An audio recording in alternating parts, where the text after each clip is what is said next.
politique, en relations internationales, en études environnementales, comme ailleurs dans les sciences sociales, les approches prenant en compte la nature humaine ont du mal à se faire entendre. L'exceptionnalisme humain trouve un avatar dans ces paradigmes académiques qui considèrent l'humain comme un pur produit de son environnement, en particulier son environnement social. Mon invité pour cet épisode, Leonardo Orlando, raconte comment il a tenté d'apporter à ces disciplines des approches enrichies par les éclairages de la biologie et de la neurologie.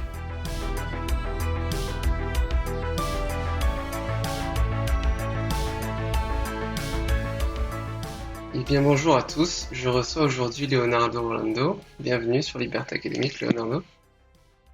Merci beaucoup Vincent, ravi d'être ici. Bien, ravi de te recevoir. Alors, pour brièvement te présenter, tu es chercheur en relations internationales et en études environnementales. Tu as reçu ton doctorat il y a quelques semaines, qui a été délivré par Sciences Po Paris. Et le titre de ta thèse, c'était La croyance et le désir, une approche tardienne des conflits hydriques. Alors déjà, félicitations pour l'obtention toute récente de ton doctorat. Merci beaucoup. Ouais, et je pense qu'il y a une manière assez fertile de pouvoir ouvrir la conversation, c'est de dire que ton projet de thèse, donc tu l'as élaboré, donc comme je l'ai dit, un projet qui se situe dans les relations internationales et aussi les études de l'environnement. Et c'est un projet et un sujet que tu as élaboré dans une certaine mesure en rupture avec un certain oubli ou un certain déni, on pourra y revenir évidemment, des approches biologiques, évolutionnaires, neurologiques, un oubli ou un déni qui sont d'après toi omniprésents. On en parle beaucoup sur le podcast, mais là en particulier en sciences politiques et en relations internationales. Tout à fait. Ouais. Et enfin, est-ce que tu peux en dire plus? Est-ce que tu peux expliquer comment tu as envisagé ce sujet de thèse et en quoi ça diffère des approches standards?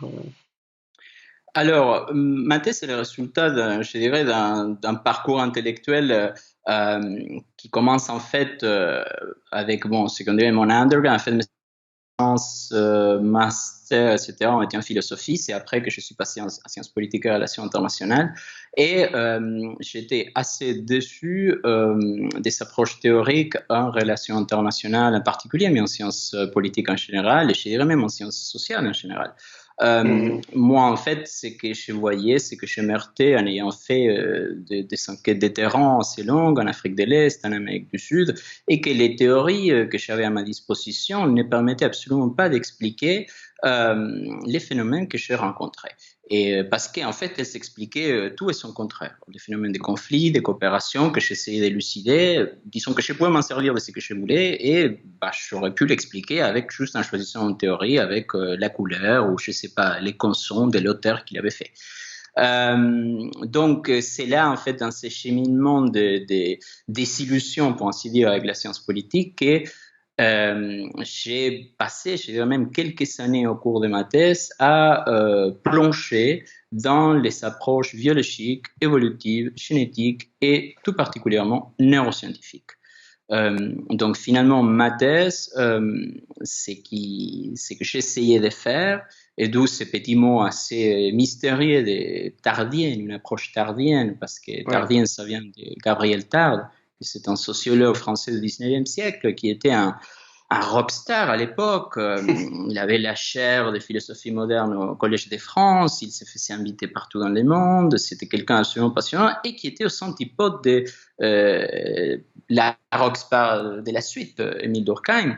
Parce que contrairement à Durkheim qui s'est expliqué les sociales par les sociales, non, l'approche qui a triomphé, qui a gagné, Tarde, il essaye d'expliquer les sociales en termes interpsychologiques et surtout au niveau individuel. Mais ce qui est encore plus intéressant est qu'il essaye de l'expliquer au niveau infra-individuel. Mhm. D'où à travers des phénomènes psychologiques, des phénomènes qu'aujourd'hui on dirait neurologiques ou relatifs aux sciences cognitives aussi. Donc, moi, ce que j'essaie de dire, en suivant un certain nombre d'auteurs critiques les modèles standards de sciences sociales et dire, bon, il y a un sociologue, Stephen Turner, qui dit, si on veut intégrer les approches biologiques, cognitives en sciences sociales, il faut revenir à ce moment-là des fondations de sciences sociales parce qu'il faut qu'on mette en cause les gagnants. Il faut qu'on mette en cause cette approche d'expliquer les sociales par les sociales. Et c'est où que tarde, ça permet en fait de faire ce qui était finalement l'intérêt principal de ma thèse, de proposer ce que j'appelle un retour vers les futurs des sciences sociales. Un retour vers ce que les sciences sociales pourraient devenir si on suivait la science plutôt que les contes d'effets de la socialisation et tout ça. Mhm. C'est c'est c'est assez radical comme remise en cause quoi, des approches standards en sciences sociales. Est-ce que, enfin, je sais pas, est-ce que tu penses vraiment que c'est si net que ça, c'est-à-dire que les approches standards sont à ce point défaillantes? Oui, oui, moi j'en suis convaincu, ce qui ne veut pas dire, en fait, attention, avec deux choses qu'il faut bien évidemment préciser. La première est qu'il y a quand même des chercheurs qui font des travaux extraordinaires, ça sans doute, mais ils sont malheureusement minoritaires. Et la deuxième est qu'il y a des chercheurs, par exemple en relations internationales, on pourrait en parler si tu veux, mais certains chercheurs qui essayent d'intégrer les approches biologiques, etc. Par exemple, les cas classiques, et sans doute tout un auditoire connaît parfaitement de Steven Pinker avec The Better Angels of Our Nature, qu'en fait, il y a des chercheurs en relations internationales comme Massar Gat, c'est un chercheur israélien, et qui lui, en fait, il a une histoire sur la guerre, en fait, l'humanité et la guerre, notre rapport avec ces conflits qui est tout à fait biologique. Et c'est extraordinaire, mais il est minoritaire. Et en relations internationales, par exemple, c'est assez simple à voir. C'est en fait, par exemple, si on prend les relations internationales, comme toute discipline, une association, une organisation qui est un peu la plus importante en relations internationales, c'est l'International Studies Association. Et tous les ans, bon, sauf là en 2020 avec les Covid, mais tous les ans, depuis plusieurs décennies, ils font la conférence annuelle où il y a plusieurs milliers de personnes. En fait, on est en train de parler des conférences avec au moins 4000 personnes.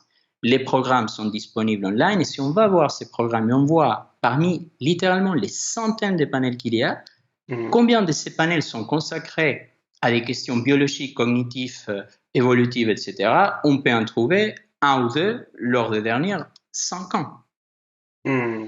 Sur des Donc centaines de panels. même pas un par an. Absolument pas. Ouais. Donc, il y a des années où il n'y en a pas du tout. Donc, ça, ce n'est pas par hasard. Ça, c'est en fait parce que ces approches-là sont tout à fait, ce sont des approches des outsiders, ce sont des approches qui ne sont pas considérées pour des raisons très précises sur lesquelles, bon, à Liberté académique, on en parle beaucoup, mais si tu veux aussi, on peut les évoquer après. Oui, bah, on peut même les évoquer maintenant. Enfin, je sais pas si. Ah oui, tout à fait, tout à fait. En fait, c'est, disons que c'est extrêmement simple. C'est que peut-être pour ton auditoire, c'est plus connu à travers, Leda Cosmi, Chantovi, Sean Barco, les modèles standards des sciences sociales, qui c'est passé parfois comme une espèce de caricature, mais la réalité est que les sciences sociales sont principalement approchées comme ça, savoir en faisant ce que les philosophes français Jean-Marie Schaffer, il appelle la thèse de l'exception humaine. Cette idée d'après laquelle, en fait, les êtres humains, on n'est pas des animaux comme les autres, on n'est pas des animaux, on est presque de Dieu. Et l'évolution ne s'applique pas tout pour nous, la biologie ne s'applique pas tout pour nous, et tout s'explique par la sociabilisation. Donc, en fait, après, il y a différentes manières dans les sciences sociales de réagir face à ça. La plus courante est tout simplement l'indifférence, les génies, le scepticisme. Mais il y a aussi une manière très courante, de plus en plus courante lors des dernières années, qu'on la voit pas qu'en relation internationale en sciences politiques, mais partout, et à savoir l'antagonisme ouvert et assez violent. Donc, tout simplement, si tu t'occupes de ces questions-là, tu es un nazi. Point. C'est tout. Donc, on les voit de plus en plus. Moi, l'année dernière, dans cette conférence International Studies Association, j'avais organisé un certain nombre de panels, et à la suite, il y a eu une rencontre, un dîner qu'on avait organisé, il y avait une physicienne, bon, elle s'occupe plus de physique, elle s'occupe d'autres choses, mais physicienne tout de même, qui, parce que j'ai dit qu'il y avait des différences biologiques entre les hommes et les femmes, a dit qu'elle n'allait plus m'adresser la parole. Donc, mais ça, en fait, ce n'est pas, il faut bien comprendre que ce n'est pas une personne isolée, c'est en fait c'est qu'on retrouve normalement. Et là, après, bon, je pense qu'on va discuter après, mais ça a des conséquences absolument terribles pour les politiques publiques. Oui, ça c'est oui. Oui, c'est une partie du problème, c'est une des dimensions du problème. Ouais. Bah, peut-être qu'on peut revenir justement sur l'approche dite tardienne, euh, des, euh, en l'occurrence là des conflits que t'as pu développer. Alors on n'est pas obligé de coller à ta thèse, mais juste en expliquant ce qui diffère enfin, d'après toi, de l'approche standard en sciences sociales. Alors, Un peu plus en détail, quoi, parce que ouais. oui, oui, oui, tout à fait. En fait, Tard, et sur ce point-là, il est complètement visionnaire. Lui, il a un modèle d'élimitation.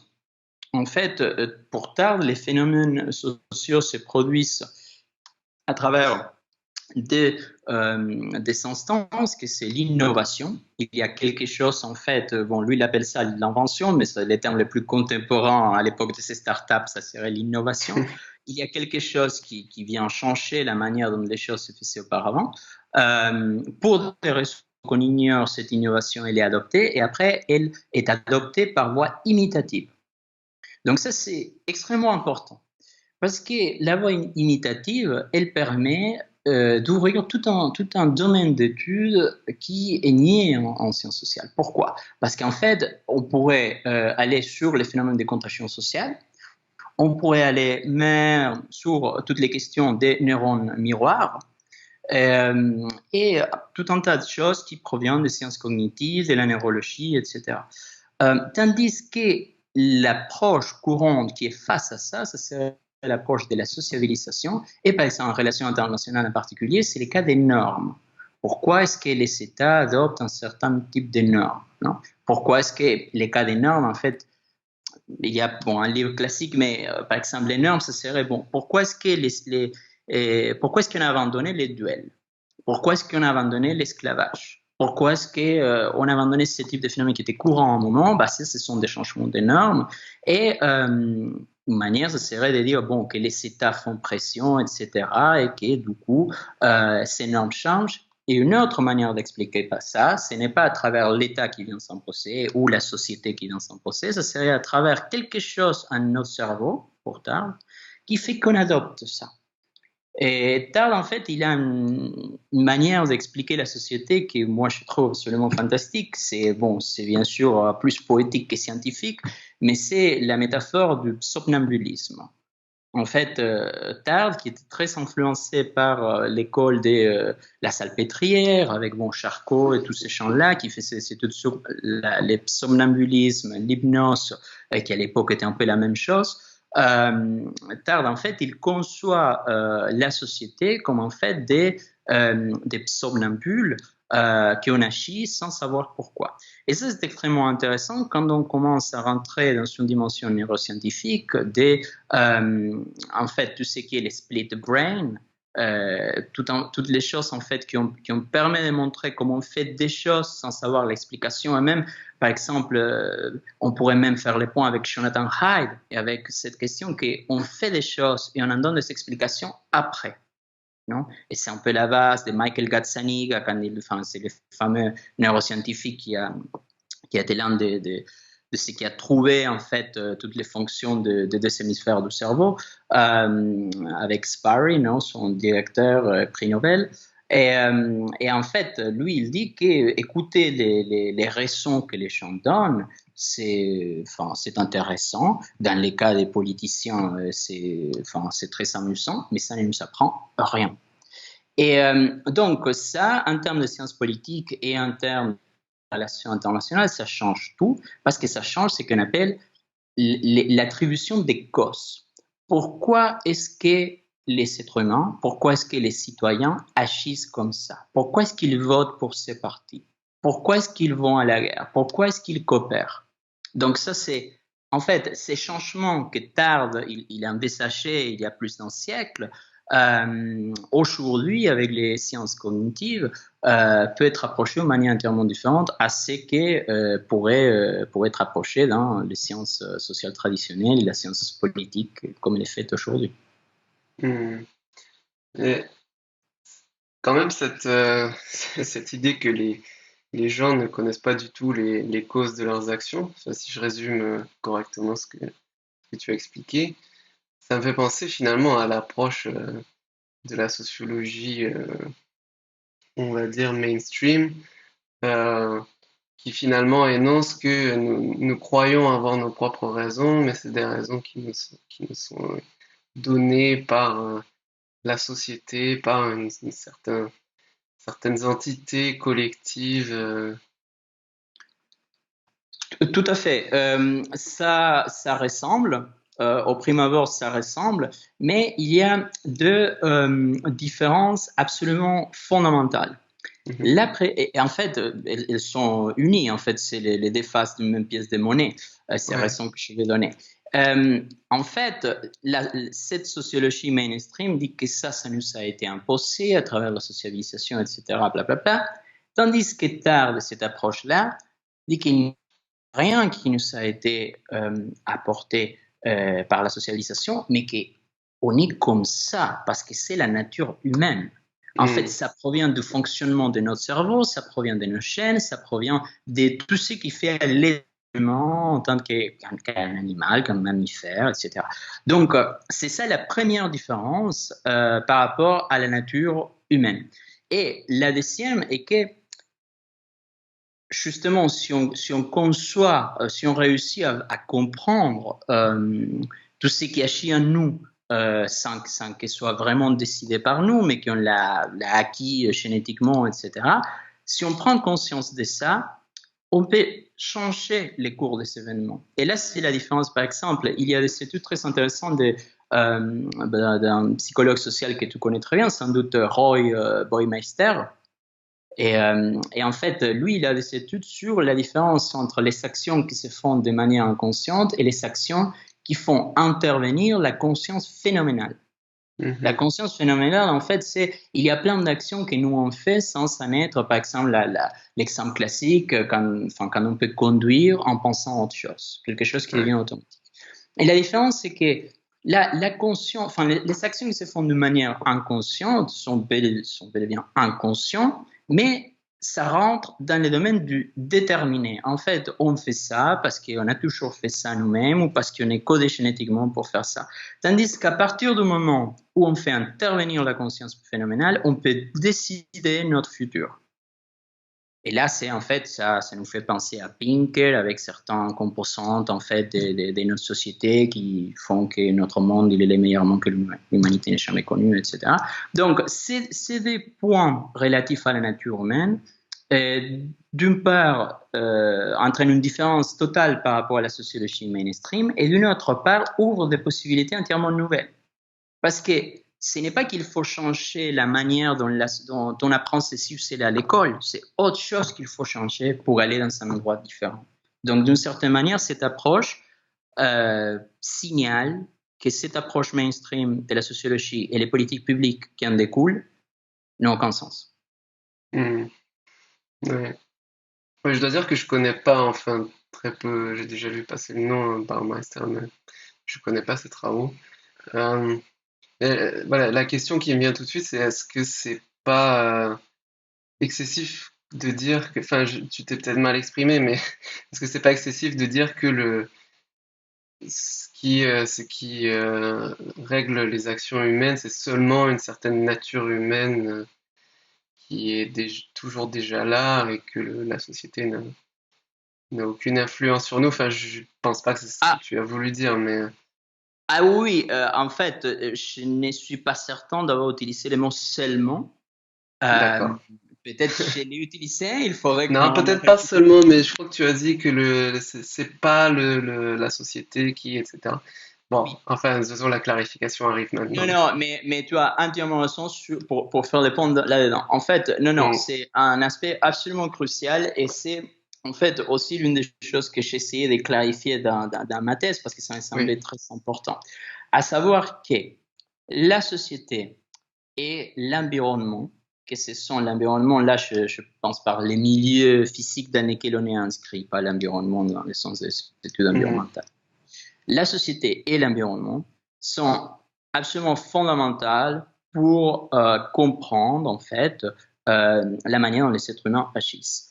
mhm, Mais les sciences sociales en général et la science politique et les relations internationales en particulier ne se concentrent que sur ces deux variables. ouais, Tandis que là, cette autre approche, elle introduit une troisième variable, pas moins importante que les autres, pas plus importante que les autres, à égalité. mhm, Parfois, il y a des choses que la société, elle peut rien. Il semblerait, après la meilleure recherche de nos jours, que la société elle a un rôle vraiment très petit. Par exemple, la question du genre, justement, et contrairement à l'approche mainstream, il semblerait que la société a très peu de choses à jouer là-dedans. Après, la même chose par rapport à l'environnement. Il y a des parties, en fait, là, par exemple, avec c'est très intéressant au niveau sur l'environnement, les études de Robert Plumbing, non, par rapport aux questions génétiques. Et bon, les enfants, en fait, l'environnement peut être les mêmes. Pourquoi est-ce qu'ils sont différents? Donc, ce type de mhm, choses. Donc, non, ouais, non, tu as bien raison à préciser ça. Oui, ça ne peut pas se réduire à des questions biologiques. Et aussi, je me permets de faire une autre clarification dans tout cela, il n'y a aucun déterminisme. Et ça, tu le sais bien, mais c'est bien de le préciser toujours que oui, tous ces auteurs, ils s'excluent d'emblée toute possibilité d'un déterminisme quelconque. ouais, ouais, c'est ça. Ouais, ouais. Euh, alors, je suis en train de lire, malheureusement assez lentement, mais je suis en train de lire le bouquin Blueprint de Robert Plowman, je sais pas si tu connais, Oui, oui, je qui, l'ai lu. qui résume ben, les résultats qui s'étalent sur plusieurs décennies de recherche comment ça s'appelle, en génétique comportementale. Oui, Et ça indique bien un certain nombre de résultats et qui indiquent qu'au sein d'une population donnée, quand on s'intéresse à certains traits psychologiques ou à des trajectoires de vie, les différences entre les individus sont largement explicables par les différences génétiques. Donc ça s'est vu notamment en étudiant les jumeaux, les faux jumeaux, les frères et sœurs, les jumeaux les séparés à la enfants naissance, adoptifs. Oui. etc., ouais, les enfants adoptifs, etc. Et, euh, et pour justement, pour encore rajouter une couche par rapport à ce que tu disais, je vois en parallèle de ça, et ça concerne notamment les résultats à l'école, par exemple, il y a un truc qui est absolument récurrent en sociologie, les résultats scolaires euh, sont explicables dans une mesure importante, qui d'ailleurs grandit avec l'âge par en fait les différences génétiques. Et, euh, et la sociologie, il me semble, ignore entièrement ça, alors que ce sont des résultats qui se développent et se confirment depuis des décennies. Il y a encore eu cette somme impressionnante, j'en doute pas, mais dirigée par Bernard Lahire, enfance de classe, sur la question. Et alors, je l'ai pas lu, mais le fait qu'il n'y a pas eu de scandale autour du livre indique que, évidemment, ils n'ont pas considéré les facteurs génétiques dans leurs explications. Euh, et Oui, ça, c'est vraiment c'est une question qui continue d'obnubiler, il me semble, la sociologie. Pourquoi est-ce qu'il y a cette reproduction des classes sociales via l'école? Et en fait, les explications par la socialisation continuent d'être complètement hégémoniques. Et ouais, il n'y a rien d'autre qui est oui, considéré, quoi. oui, oui. Malheureusement, c'est tout à fait ce que tu dis. Et en fait, oui, oui, c'est justement cet exemple-là que je citais, les études de plumbing, parce que en fait, ces études-là, ce qui nous montrent, c'est ce qui est indiqué dans l'autre blueprint, les blueprints de Nicholas Christakis. Que j'ai lu Euh, avant, ouais. ouais, qui sont très différents dans certaines choses, mais Oui, parfois ils se rejoignent. ouais, Et il ouais. y a cette question, en fait, euh, cette question de la nature humaine, elle nous libère justement des contraintes environnementales externes.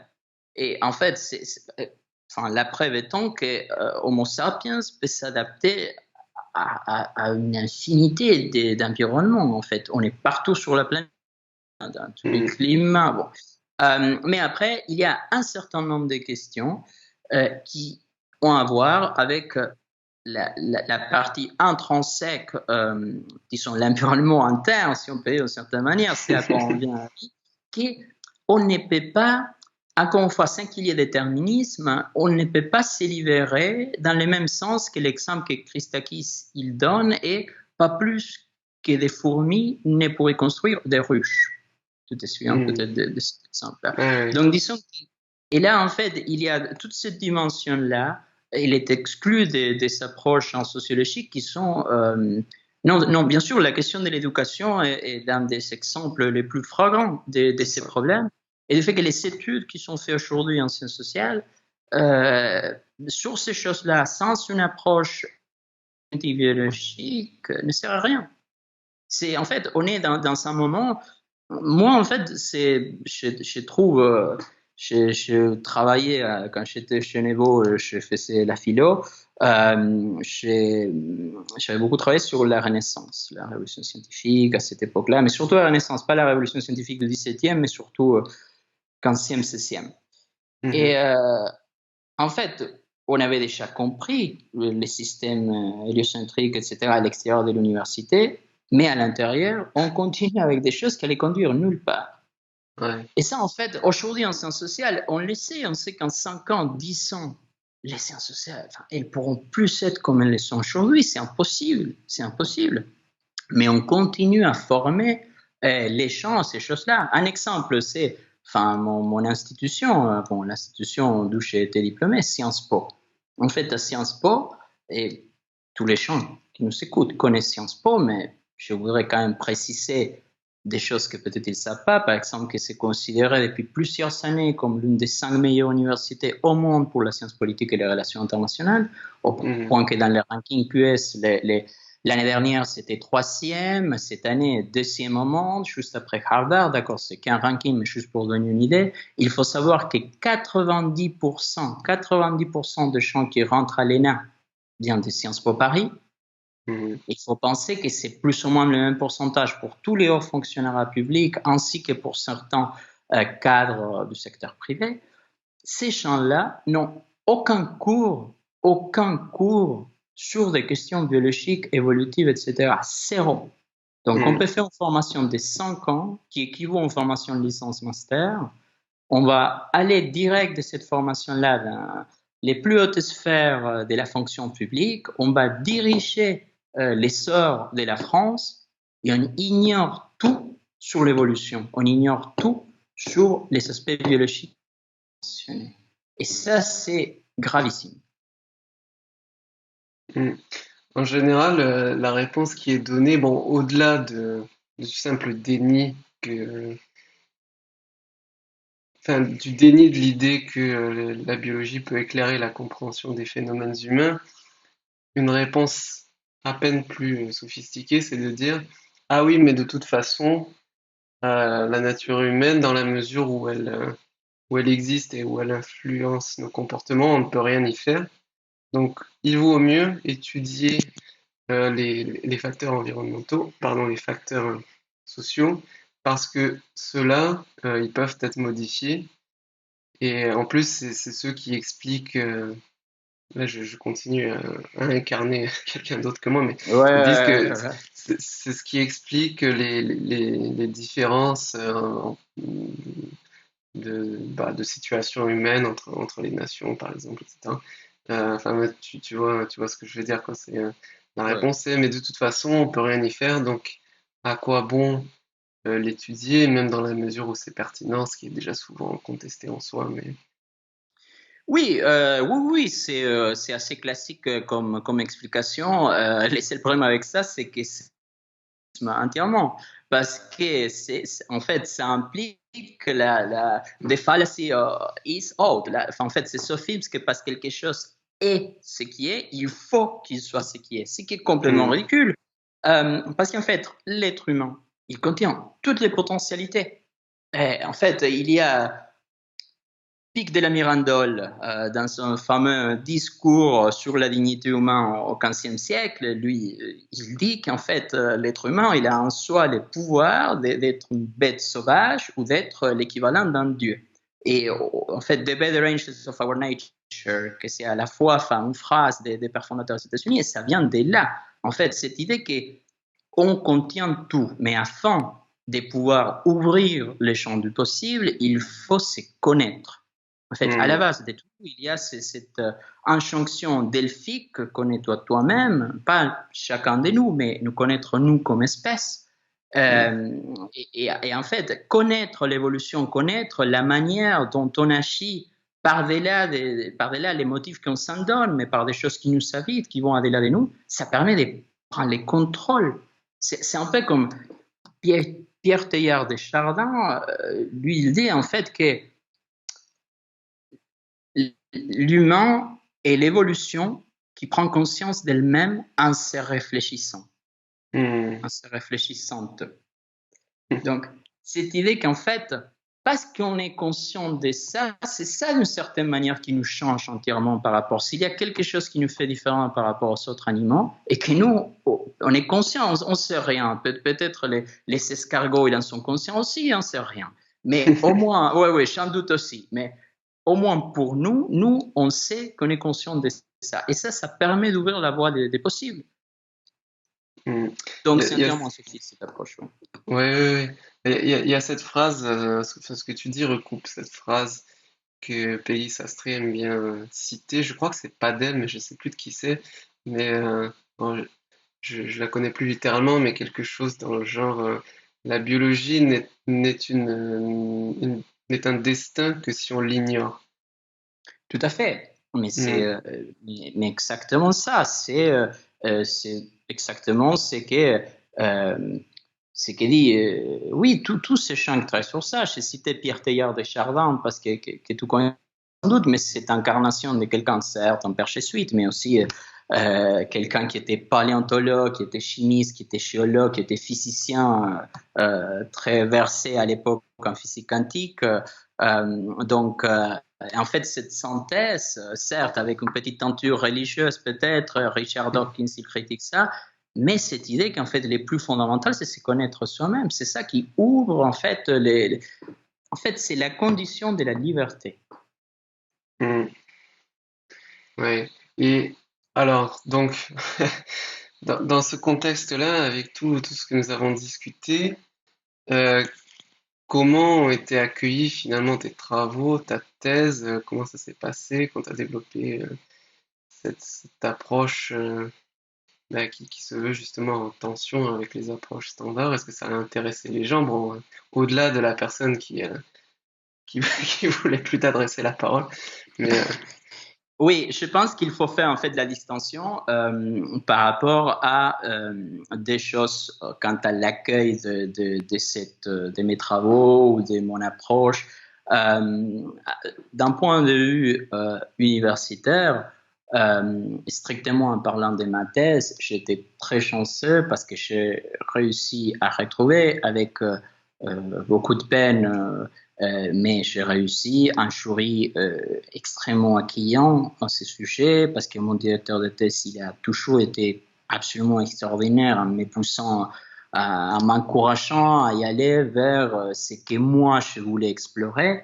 hmm, Même si je ne sais pas s'il est d'accord ou pas, et en fait c'est ce qui est bien, c'est ce qui est bien parce que je n'ai pas eu à savoir s'il est d'accord ou ouais, pas. C'est pour ça en fait un peu la marque une bonne direction. On te pousse en fait avec rigueur pour que tu puisses aller vers ta propre pensée.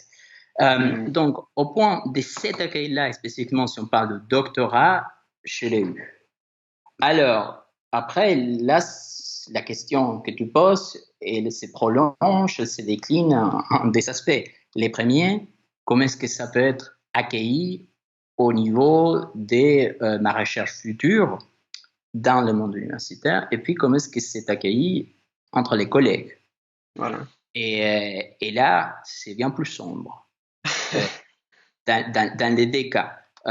Certes, les collègues, pour les collègues que je les aime très, très bien, que ce sont des gens qui au cours de ces années sont devenus non seulement des collègues, mais aussi des amis.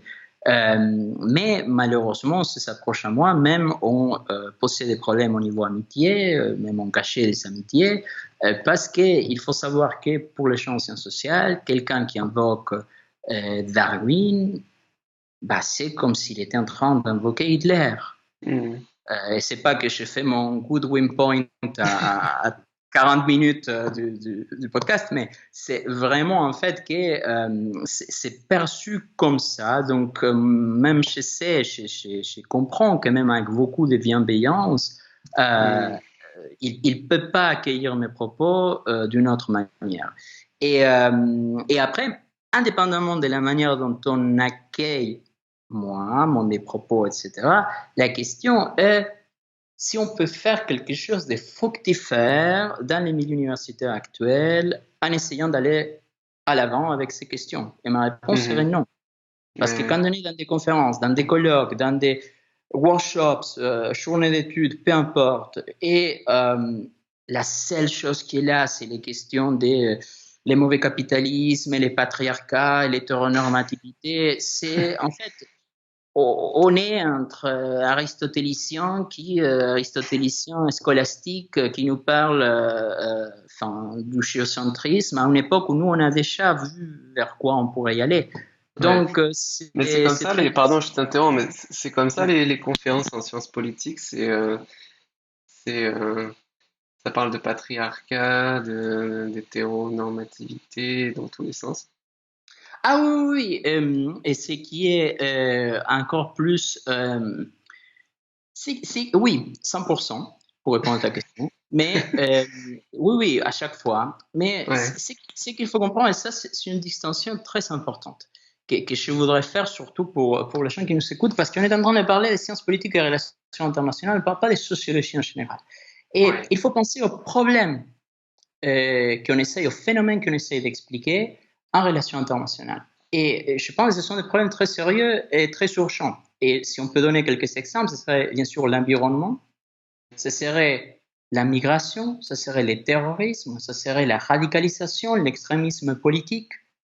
Ce sont des problèmes très sérieux qui ont besoin d'être approchés d'une manière scientifique et qui, de plus en plus, sont approchés qu'à travers cette optique-là. Non seulement l'optique du déni des aspects biologiques, ça bien sûr, mais aussi l'approche, par exemple, du genre, dans la question patriarcat et toutes ces sottises-là.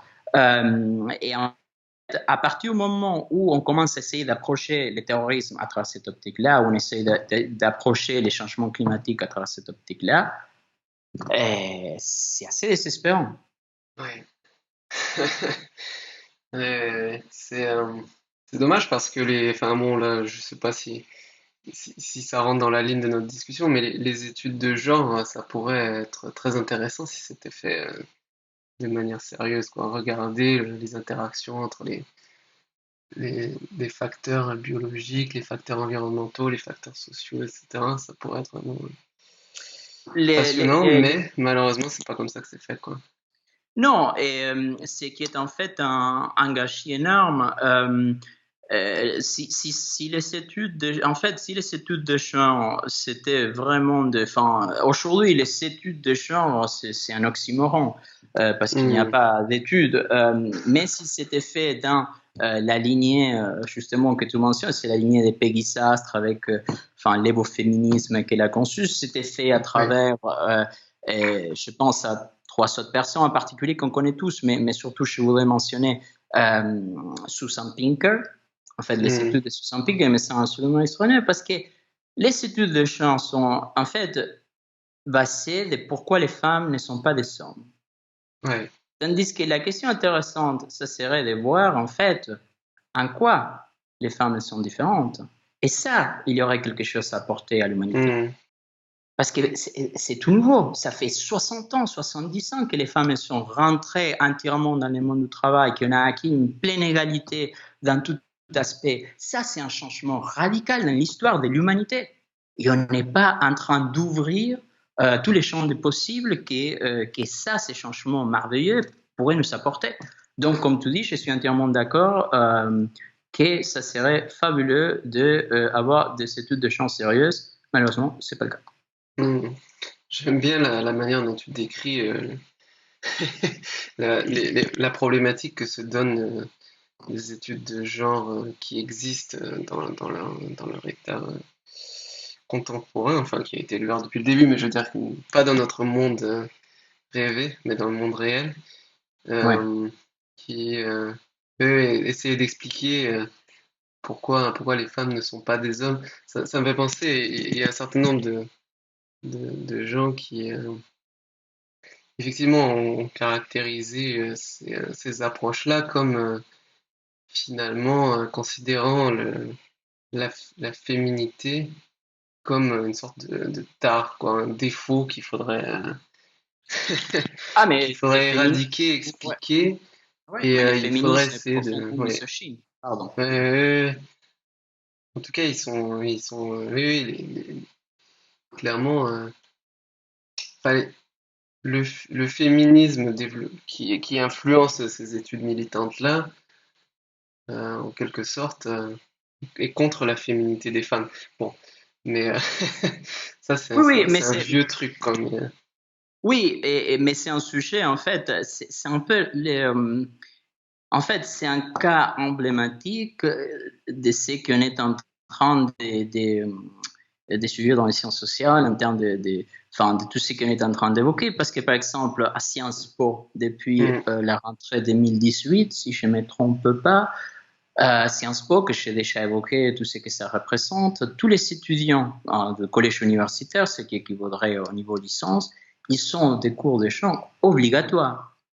Des cours de chant que surtout la filière économie et société, qui quand même, c'est bon, on voit bien les implications, mais aussi au niveau master, etc. Et si on voit les programmes de ces cours, c'est du terraplanisme. Et qui les est imposé de manière hmm, obligatoire et à des gens qui après auront de hautes responsabilités publiques. Donc hmm, c'est absolument angoissant. ouais.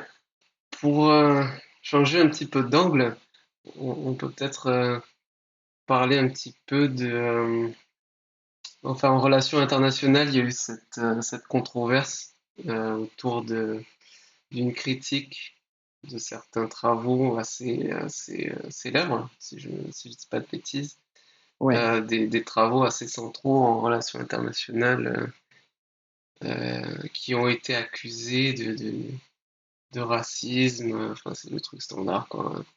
Mais Oui, oui, oui. je sais pas si tu veux que j'introduise de manière un peu plus précise ou si tu souhaites, enfin, si tu veux. Et si tu veux, je peux en fait simplement, oui, je peux peut-être mentionner qu'il y a en Ouais. fait la securitization theory, Mm, et que c'est vraiment euh, l'une des approches les plus en vogue en relation internationale lors des dernières années, qui est enfin, une fille de la critical theory. En fait, essentiellement, là, je caricaturise un peu, mais c'est quand même assez ancré dans la réalité. Et comment est-ce en fait, comment est-ce qu'on construit un sujet de sécurité, comment est-ce qu'on construit un sujet problématique, et pas se concentrer, par extension, à approcher le terrorisme, les conflits, etc., voir tous les discours après. Donc après, il y a tous les gens qui font analyse du discours, qui essayent de voir quel mot on emploie pour essayer de comprendre à travers ces mots-là comment est-ce qu'on crée un problème. Et en fait, dans cette optique-là, les mots créent la réalité, restons les pères fondateurs de cette école, que c'est Ole Weaver, and danois, Barry Booson, un britannique, ils se sont fait accuser dans un papier publié dans l'un des journaux les plus prestigieux, sinon les plus prestigieux de la discipline, Security Dialogue, qu'en fait, leur discipline, c'était du racisme, du white supremacisme, de la misogynie, du machisme, etc., tout ce qu'on veut mettre là-dedans. Et pourquoi? Enfin, quels étaient les arguments avancés par les accusateurs? Alors, les arguments sont assez standards. En fait, ce qui est drôle, est que moi, là, je suis désolé, tu vas me permettre, mais je trouve que c'est extrêmement gentil de dire que c'est des arguments. Donc, même si je sais je comprends ce que tu dis, mais non, en fait, ce sont juste. En fait, il y a un moment que c'est que tout ce qui est là, tout ce qui existe, qui a été créé avant nous, Hmm. et raciste, patriarcal, white supremacist, etc. Ouais. Period. Donc là, en fait, ce qu'on essaie de dire est que ça ne prend pas en compte l'expérience des autres groupes marginalisés, des minorités, etc., etc. C'est un peu les arguments qui avaient été avancés Oui. et qui avaient été avancés aussi de manière très assez malhonnête parce que finalement, ces femmes qui avaient écrit cet article, elles disaient en fait que c'était pas contre ces auteurs qu'elles l'écrivaient, mais contre leurs théories. Mais finalement, il y avait aussi plein des attaques à ces auteurs. Hmm. Et après, bon, bien sûr, il y a tout l'imbroglio universitaire que les auteurs, on les a fait attendre, je ne sais pas combien de temps pour qu'ils puissent répondre. Et en plus, la réponse originale n'a pas été acceptée. Et maintenant, en fait, et ce qui est encore plus drôle, et c'est en fait c'est la même chose qu'avec les Black Lives Matter, ou avec les MeToo. C'est en fait cette question qu'il n'y a qu'une sorcière qui nie la sorcellerie. Donc, à Hmm. partir du moment où ces auteurs ont essayé de se défendre, ils Ouais. étaient coupables du crime qu'on leur a signé. Parce qu'on disait, voilà, en vous défendant, vous faites du bullying de vos collègues femmes qui vous sont attaquées. Donc voilà, en fait, il y a cette question assez entre kafkienne et orwellienne. Hmm. Euh, mais en fait, c'est pas. En fait, c'est la démarche qu'on fait à chaque fois. Ouais, Oui, ouais. donc là, c'est l'un des derniers débats qu'il y a eu en relations internationales. Et oui, donc si toi ou des auditeurs sont en train de se les demander, oui, oui, ces gens-là sont payés avec l'argent du contribuable pour écrire ces choses-là. Hmm. C'est encore une fois basé sur la standpoint theory, quoi. En plus, dans une version, on va dire, extrémiste, quoi. Euh, ces accusations-là, quoi. C'est une sorte d'identification des idées, de certaines identités de groupe. On considère qu'il y a des frontières hermétiques entre les groupes démographiques, qui ont leurs propres idées de manière collective, comme ça, et puis les, les idées peuvent pas traverser ces barrières hermétiques, les arguments ne peuvent pas être échangés, donc du coup, ce qui serait une discussion ou un débat, en fait, ne peut être qu'une lutte de pouvoir entre ces groupes réifiés. Tout à fait. C'est un essentialisme, c'est un tribalisme et Ouais, ça indique aussi l'impossibilité d'attaquer ces choses-là parce que c'est l'argument que l'on donne toujours par conclusion. Toi, il faut que tu te taisses parce que tu es un homme blanc. Donc, du coup, tu ne peux voilà. pas critiquer les féministes, tu ne peux pas critiquer cela parce qu'il est homme blanc. Donc voilà. Et oui, donc, c'est qui d'une certaine manière, moi, je pense que moi, en fait, ce qui me préoccupe, c'est comment pouvons-nous nous en sortir de ça et comment pouvons-nous euh, sauver la société des sciences sociales d'abord et ensuite comment sauver l'université. Donc, moi, c'est ça qui me préoccupe parce que, en fait, le problème est que justement là, ça n'a pas de sens d'entretenir ces discussions avec ces gens-là parce que ce n'est pas possible. À partir du moment où l'interlocuteur il accède pas au dialogue, Hmm, euh, ça n'a plus de sens. ouais. Et ouais, justement mais l'interview la plus récente qui a été publiée sur notre podcast à l'heure Ouais. de cette conversation, c'est celle avec Peter Boghossian qui Je rappelle juste rapidement qu'il était rendu célèbre, entre autres, enfin il était déjà quand même connu, mais qui était rendu réellement célèbre par l'affaire des Grievance Studies. Euh, ils ont, ils ont écrit en fait 20 articles avec deux collègues bidonnants, mais qui reprennent le modèle en fait de ces cultural studies qui sont euh, enfin, extrêmement identitaires et extrêmement victimaires en fait. Euh, et euh, Notamment au vu vraiment de l'importance que ces grilles de lecture identitaires victimaires ont prise euh, dans l'université, et aussi au vu du fait que ouais, il y a une sorte de symbiose entre ça et les administrations universitaires, et puis il y a une porosité dans les disciplines plus classiques universitaires à ces discours-là. Enfin, il est extrêmement pessimiste vis-à-vis de l'avenir des universités, en tout cas aux États-Unis. Euh, je ne sais pas si tu as si tu as entendu ce qu'il a dit à ce propos-là, mais Ouais. Oui, c'est extrêmement, et ça va un peu dans la lignée des, sans doute, tu as vu récemment Colin Wright, que bon, c'est quelqu'un qui, enfin, c'est un biologiste ouais, bah, il a été aussi sur notre podcast, ouais. oui, oui, oui, et, mais en fait, son article sur Quillette, dans Ouais. lequel il dit en fait qu'aujourd'hui, il faut choisir, et que d'ailleurs, c'est quelque chose qu'il a déjà dit dans un autre article, qu'il faut choisir entre être un universitaire cloisonné dans un armoire d'impossibilité de faire de la science correcte et dire ce qu'on veut, ça c'est moi qui l'ajoute, ou être un intellectuel épanoui.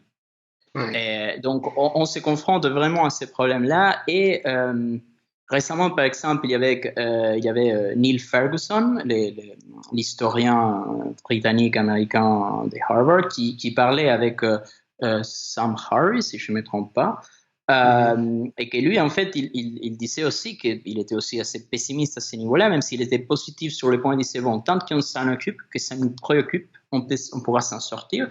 Mais il disait que Mhm. l'une des questions est qu'il fallait arrêter de donner de l'argent aux universités.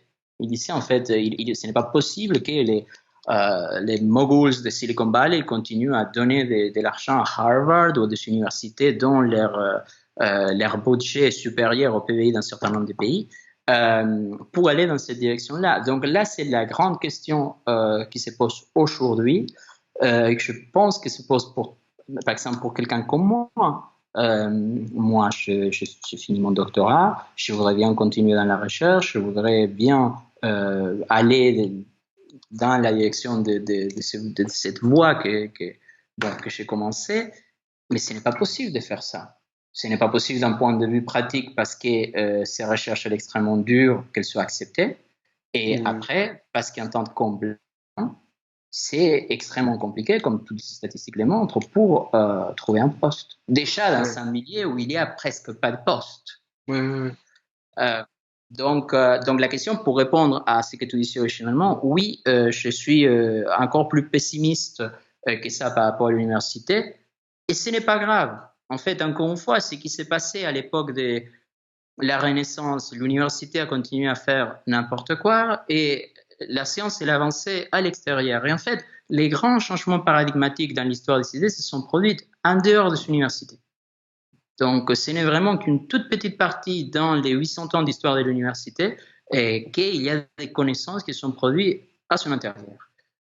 Ça, au moins, encore une fois, je répète, des grands changements paradigmatiques. Je comprends que dans ta discipline, en tant que physicien, ça soit bien différent, mais ça aussi, c'est parce qu'il y a une question des moyens pour les labos, etc. Donc, c'est entièrement différent. Mais pour les sciences sociales, où nous, il ne faut pas nous payer des laboratoires, Mhm. ça n'a pas de sens d'être à l'intérieur de l'université qui faire en fait que mettre cette borne là dans ce qu'on pourra rechercher. La question c'est comment être financé, c'est ça le problème.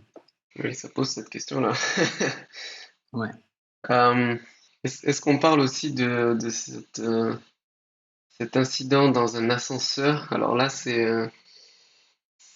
assisté à une conférence de l'International Studies Association.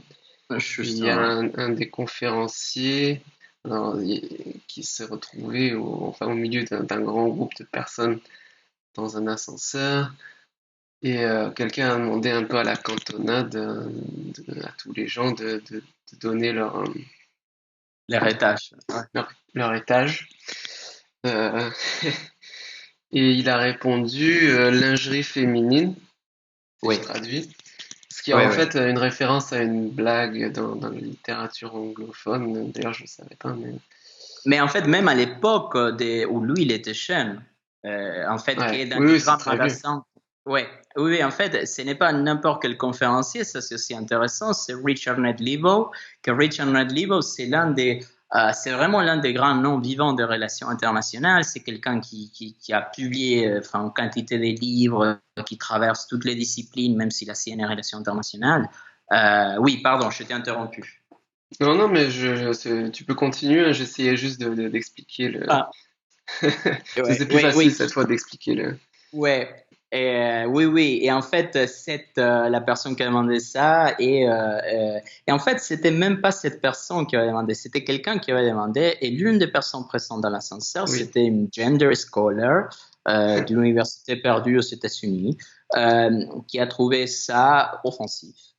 Et elle a écrit immédiatement, en fait, immédiatement, dès qu'elle a descendu de l'ascenseur, elle a écrit aux autorités de l'International State Association, c'est l'association que j'ai citée tout à l'heure. Moi, d'ailleurs, j'étais à cette conférence-là, j'étais pas dans cet ascenseur-là, mais j'étais dans la conférence.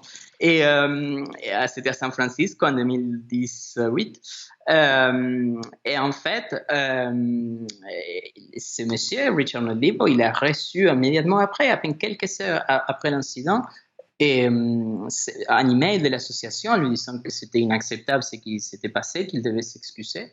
Et lui, il a suivi les guidelines de l'association elle-même qui disait qu'il faut d'abord essayer de résoudre les Hmm. problèmes directement avec la personne impliquée. Donc, il a écrit directement à cette dame.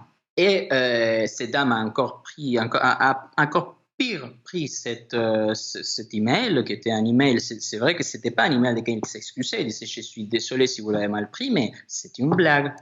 Hmm. Enfin, il expliquait la blague d'où ça venait, que c'était dans les grands magasins. Bon.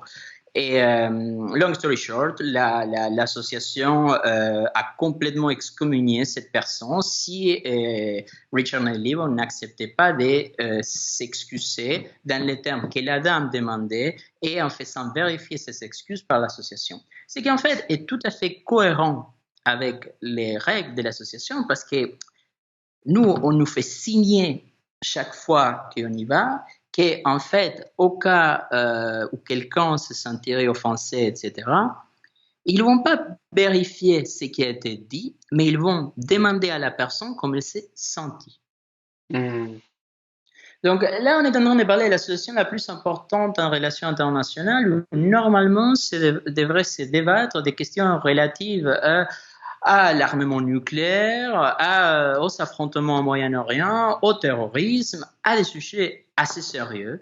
Et on est comme enfin, dans un centre d'étudiants de première année de licence à parler de toutes ces sottises-là. Parce que vraiment, c'est ce qui se passe de plus en plus. Et comme je l'ai dit tout à l'heure, ce n'est pas en fait un cas isolé, ce qui vient de se passer, c'est révélateur d'un état d'esprit constant. Hmm. Bah, l'attitude de l'association le confirme. Tout à fait. Ouais. Euh, voilà, c'est deux exemples, celui-là et puis celui des chercheurs en théorie de la sécurisation, si je traduis correctement. Oui, tout Voilà, à fait. Ouais. qu'on a évoqué, qui donne. Bon, évidemment, comme je le dis à chaque fois, avec des anecdotes, on montre pas des tendances générales, mais ça illustre quoi, ce qui peut être Ouais. observé par ailleurs. Oui. Et si pardon, je t'interromps, tu allais partir sur Non, autre chose. non, Non. vas-y. Non, parce que les problèmes avec tout ça est que justement le fait que les chercheurs dans ces disciplines s'assoient majoritairement, pas entièrement bien sûr, mais majoritairement dans cette Weltanschauung, toi tu vas les prononcer mieux que moi, dans cette vision du monde, et extrêmement dangereux en vertu de ce que toi-même tu évoquais dans ton papier sur en fait les biais cognitifs des chercheurs en sciences sociales. Je ne sais Hmm. pas, tu veux peut-être en des mots dire ça, mais après pour que je Ouais. puisse sur ça. Oui, oui, donc j'ai écrit cet article qui a enfin été publié récemment, Triple embûche pour les sciences sociales. Enfin, je sais pas sur quoi tu voudras rebondir exactement, mais notamment, je dis que, et ça, c'est pas moi qui l'invente, hein, j'ai entendu chez Jonathan Haidt notamment, qui est pas quelqu'un qui ignore tout des sciences sociales, je pense pas qu'on puisse dire ça, contrairement à ce qui m'a été reproché. Mais Jonathan Haidt, il explique que quand tout le monde, ou presque, dans un cercle intellectuel, a en gros les mêmes tendances à faire des jugements moraux, par exemple, ou disons à la tendance à trancher les jugements moraux dans le même sens, euh, en fait, ça nuit énormément à quelque chose qui pourrait être très bénéfique par ailleurs, qui est la correction à l'échelle collective des biais de confirmation. C'est-à-dire que et ça, c'est surtout utile en sciences sociales parce que c'est là qu'on va avoir tendance à, même sans le vouloir, en essayant de se retenir à faire des jugements moraux. C'est que si un chercheur se trompe en interprétant ces données ou s'il a oublié de considérer une hypothèse intéressante ou ce genre de choses-là, bah, ça peut être corrigé par un collègue ou ça peut être signalé, il peut y avoir une discussion qui se met en place.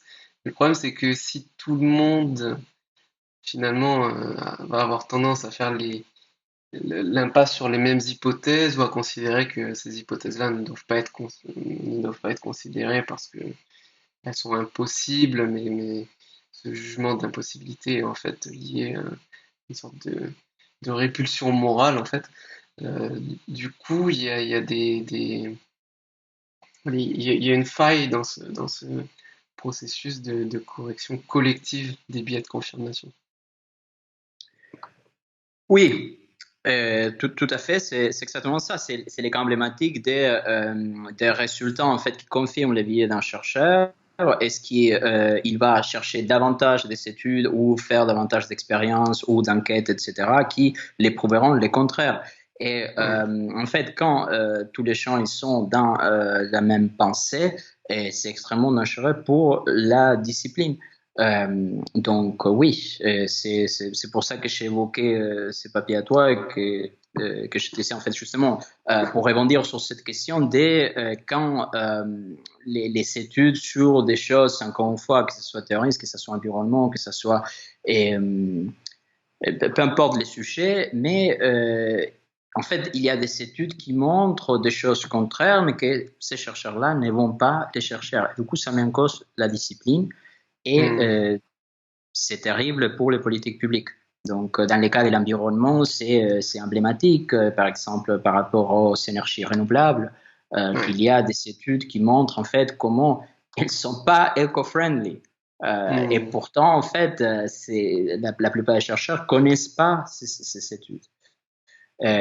Parce que justement, en fait, ils sont la meilleure bonne intention d'après leur Ouais. perspective, mais ils vont pas Ouais. chercher les contraires et on peut se retrouver avec des choses assez terribles. C'est ça. C'est ouais, encore l'exemple que je donnais tout à l'heure en sociologie et sur les questions d'éducation, quand il y a toute une littérature de génétique comportementale qui est complètement ignorée par la sociologie et aussi effectivement par les gens qui se veulent euh, informés par les connaissances scientifiques pour prendre des décisions pour le système éducatif. Mais euh, Oui, et chaque fois, ça va tout à fait. Et, non, et ce qui est important, non seulement en fait l'exclusion de la bonne science, mais aussi d'aller plus profond, plus loin dans toute la pseudoscience qu'on était en train de mentionner antérieurement.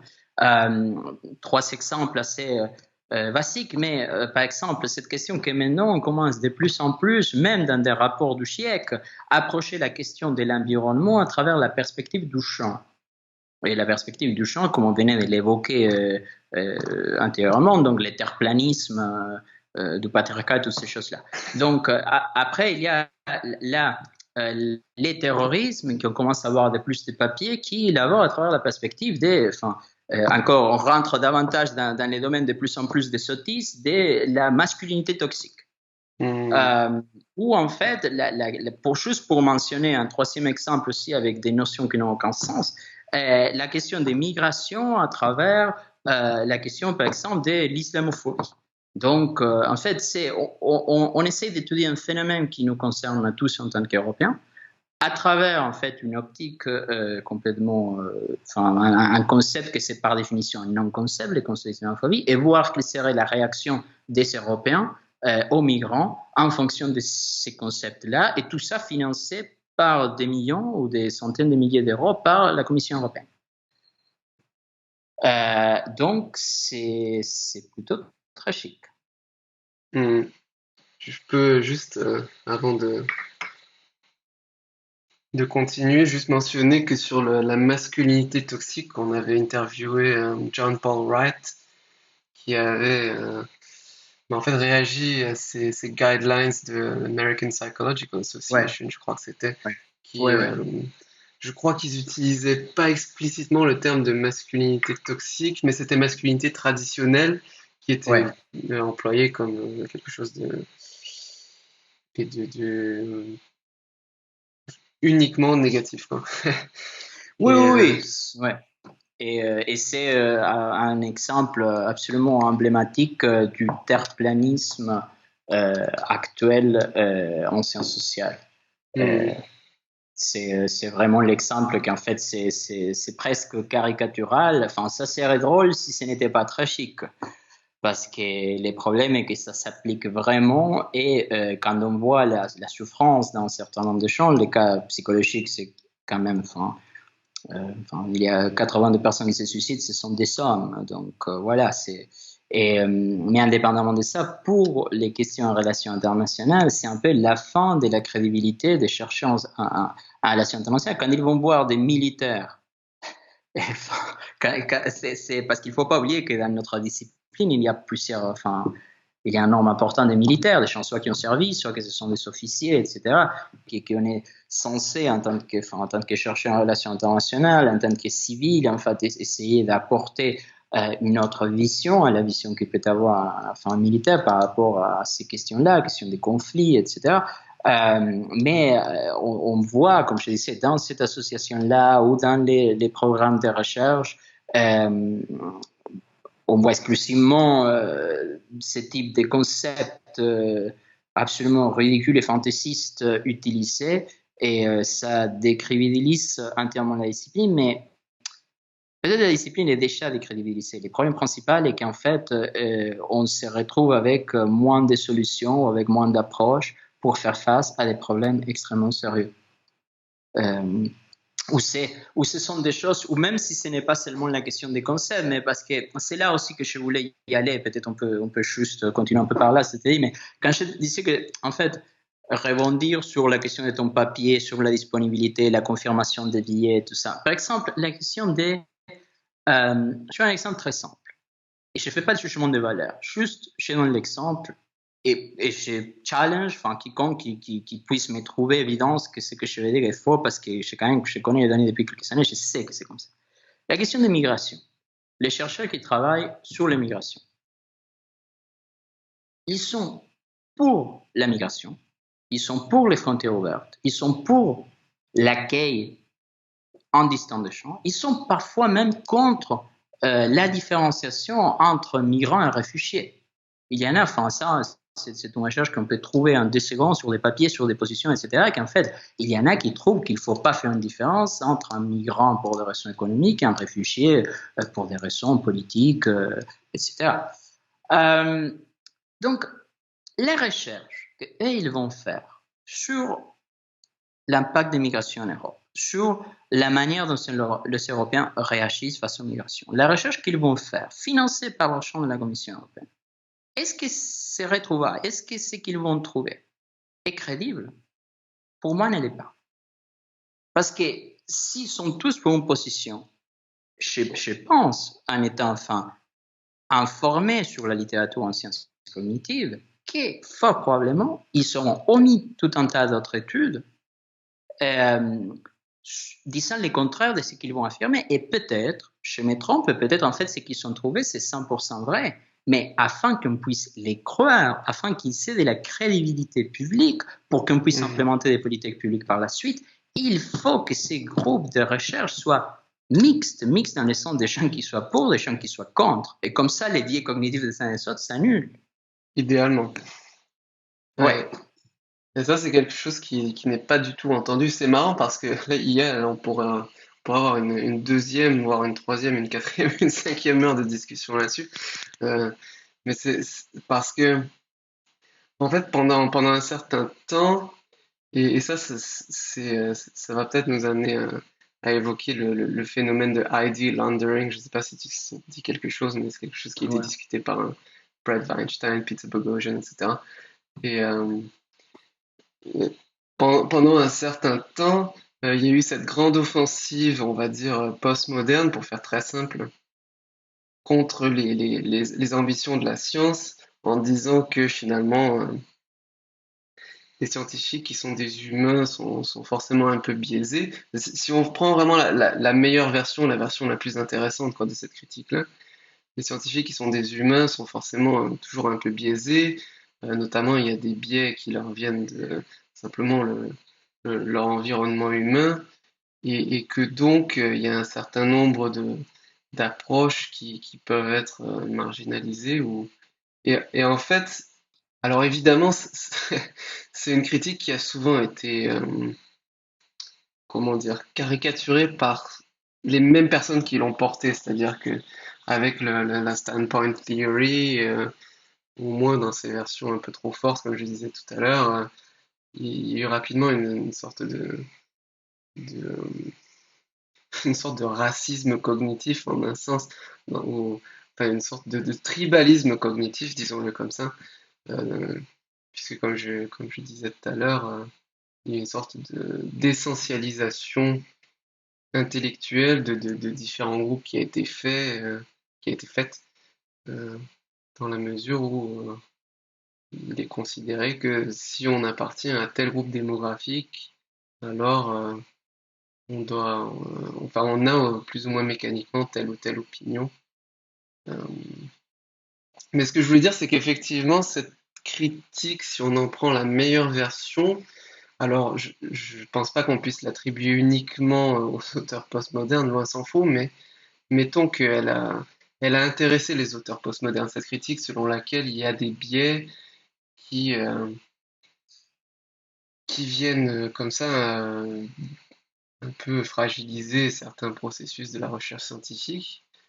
Et en fait, justement, j'ai fait un long monologue sur le podcast à ce propos, c'est pour dire, c'est vrai, et c'est sans doute, quand même, c'est assez inévitable de conclure que c'est sans doute beaucoup plus vrai en sciences sociales qu'en sciences naturelles, parce que dans ces domaines-là, justement, il y a tout le poids des intuitions morales qui vient peser, en fait, sur les chercheurs.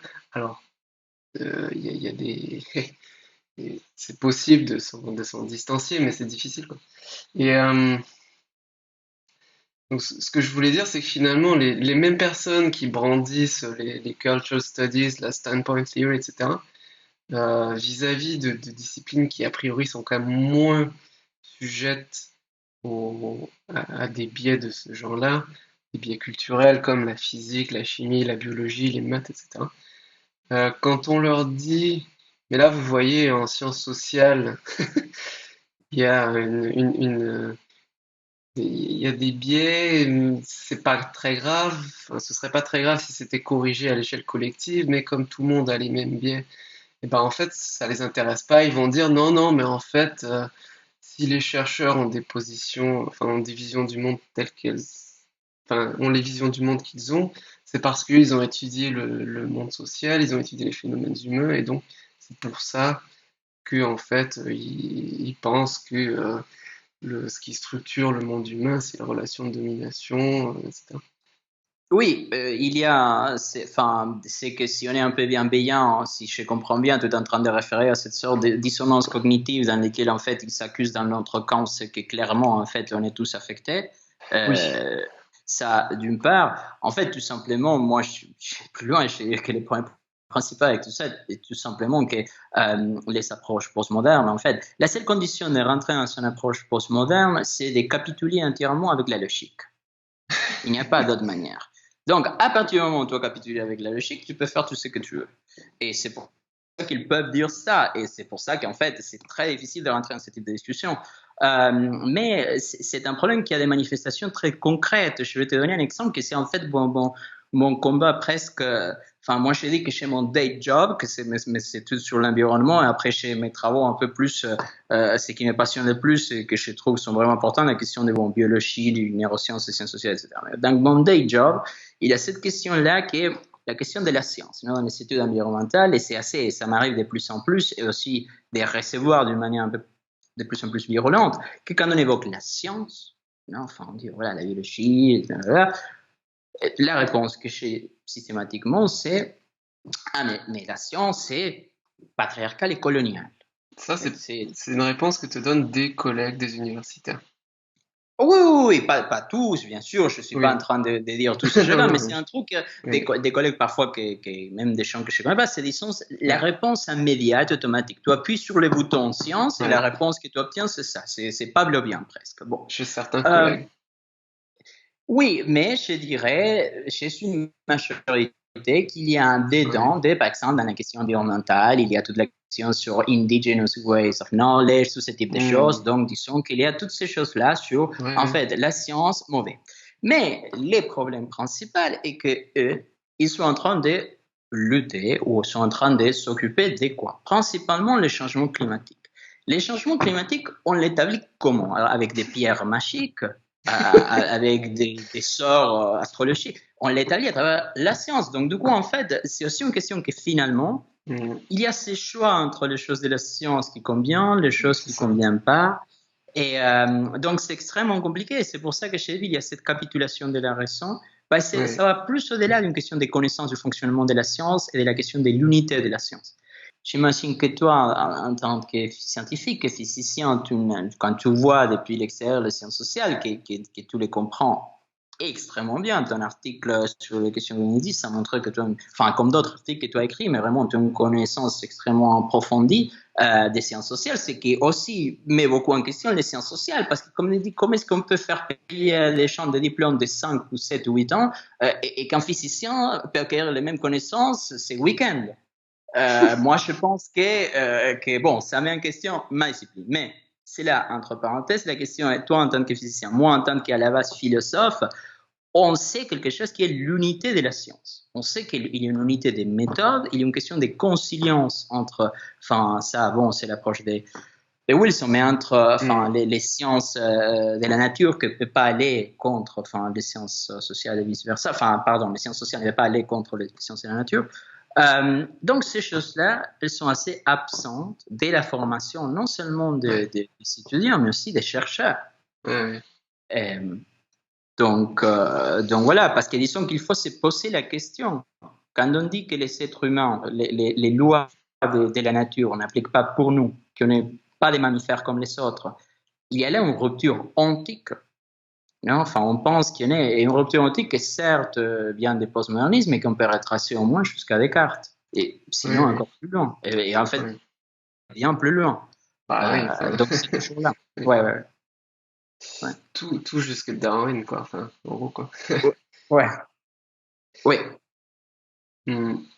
Ouais, mais enfin, c'est le, nous sommes, nous sommes tous coupables de faire ça dans une certaine mesure, hein, ce que tu as décrit comme comportement quand on garde les résultats scientifiques qui vont dans le sens de nos opinions et puis qu'on écarte ceux qui vont dans dans un autre sens. Euh, mais j'ai l'impression que c'est, en fait, alors si on fait preuve, si on essaie de faire preuve de discipline intellectuelle, ben on essaie de se garder de faire ça, on essaie de le faire le moins possible. Mais j'ai l'impression qu'en fait, cette, cet usage ou cette acceptation sélective des résultats scientifiques, en fait, elle est dans une certaine mesure, dans une large mesure, formalisée par la théorie critique, euh, qui, en fait, euh, justement, va se mettre à juger les énoncés selon finalement, les gens à qui ils sont censés profiter. Euh, alors, à ce moment-là, il y a une sorte de, en plus des résultats scientifiques, il y a une sorte de couche supplémentaire de vérification qui est euh, tel résultat scientifique. Ben, par exemple, tu parles du réchauffement climatique. Il est largement accepté, on va dire, par les élites intellectuelles. Bon, même s'il y a quand même des grosses poches d'exception, malheureusement, mais globalement, il est quand même plutôt bien accepté. C'est un résultat scientifique très fort, donc heureusement, il est bien accepté.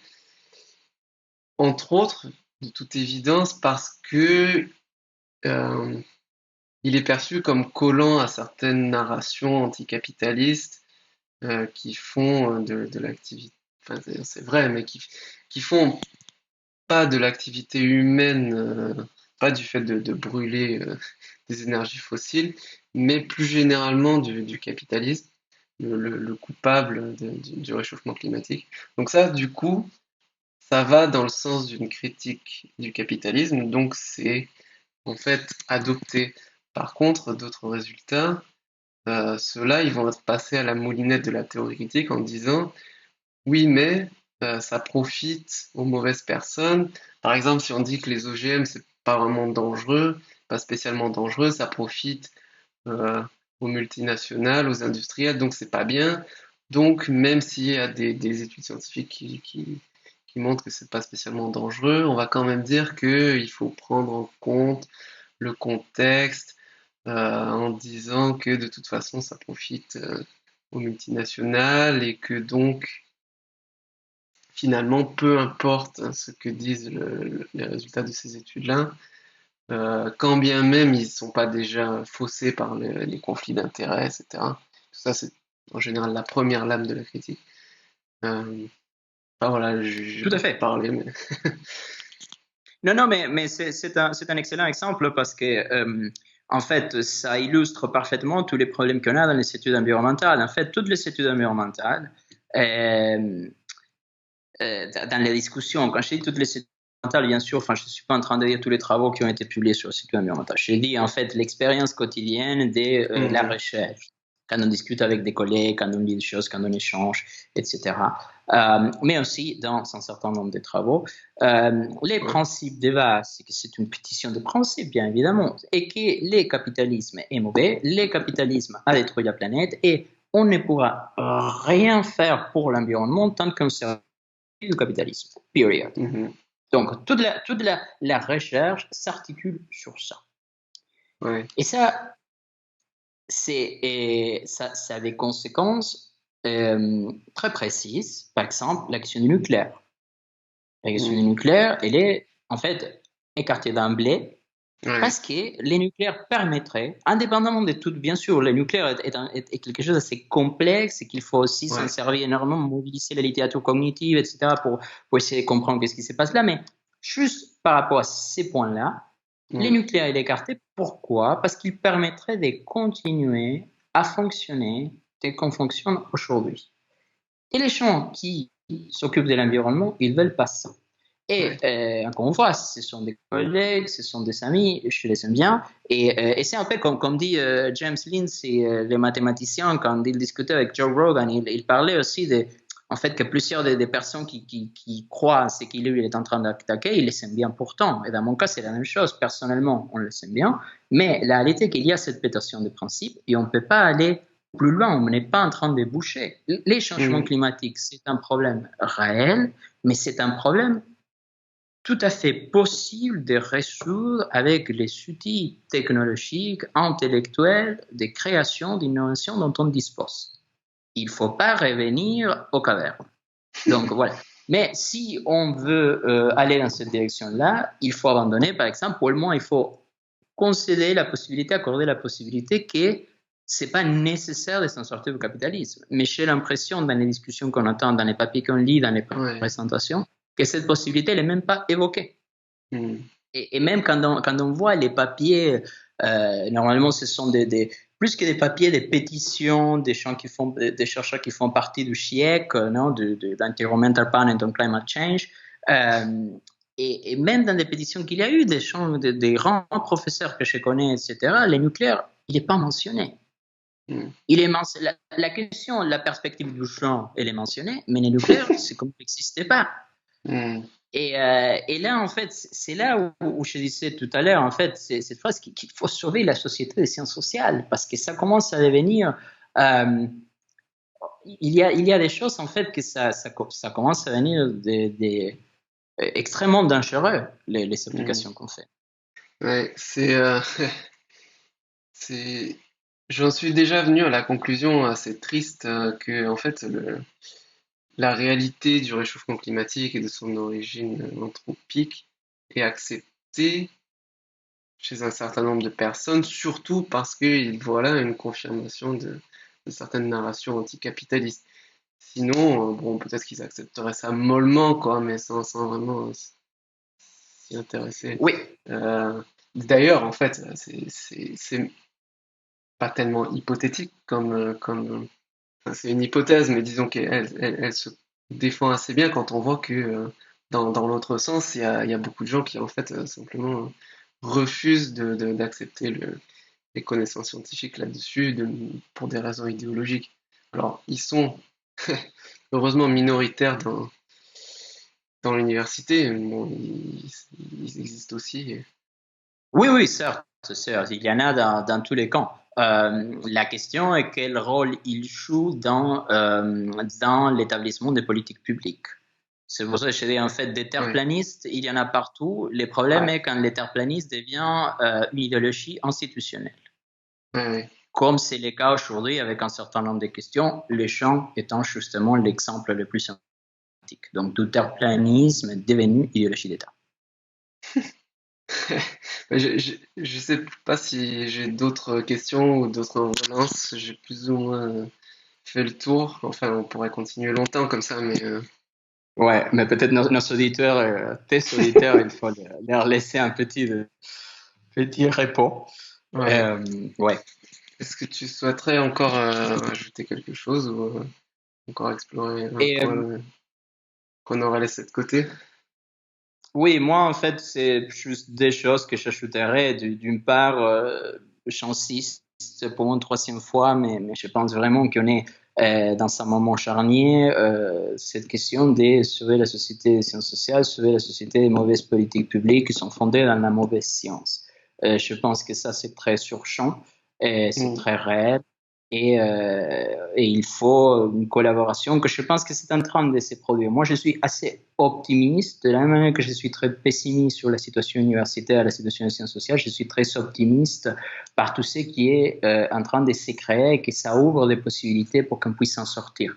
Ce qui me ramène à la deuxième chose que je voulais dire, c'est qu'en fait, justement, ton podcast, bon, à toi, Arnaud, c'est la preuve de toutes ces initiatives et c'était vraiment un oasis de bon sens pendant les années de ma thèse, pendant quelques années de ma thèse.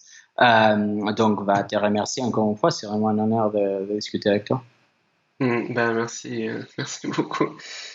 Merci à toi d'avoir accepté l'invitation et d'avoir conduit cette longue conversation. Ouais, espérons que les gens ne vont pas trop s'ennuyer. Voilà, j'espère. Écoute, merci beaucoup encore une fois. Bon, allez, bonne soirée, merci encore. Ouais, bonne soirée, ciao. Ciao.